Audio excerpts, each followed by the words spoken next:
اسلام آباد کی احتساب عدالت میں شریف خاندان کے خلاف ایون فیلڈ ریفرنس کی سماعت کے دوران جے آئی ٹی کے سربراہ واجد ضیاء نے انکشاف کیا ہے کہ لندن فلیٹس نواز شریف کے قبضے میں رہنے کے دستاویزات نہیں ملے۔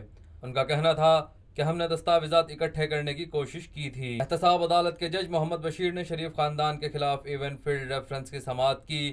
سابق وزیر اعظم نواز شریف اپنی صاحبزادی مریم نواز کے ہمراہ عدالت میں پیش ہوئے۔ نواز شریف کے وکیل خواجہ حارث نے مسلسل 10ویں روز بھی جے آئی ٹی کے سربراہ واجد ضیاء پر جرح کی۔ دوران جرح واجد ضیاء نے انکشاف کیا کہ لندن فلیٹس نواز شریف کے قبضے میں رہنے کے دستاویزات نہیں ملے۔ ان کا کہنا تھا کہ ہم نے دستاویزات اکٹھے کرنے کی کوشش کی تھی۔ نواز شریف کے وکیل نے سوال کیا کہ کیا آپ کے علم میں آیا کہ جے آئی ٹی رکن بلال رسول میاں اظہر کے بھانجے ہیں؟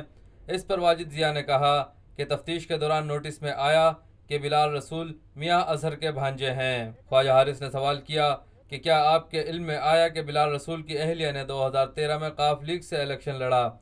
جے آئی ٹی کے سربراہ نے کہا اس بارے میں یقین سے نہیں کہہ سکتا کہ تفتیش کے دوران یہ چیز سامنے آئی۔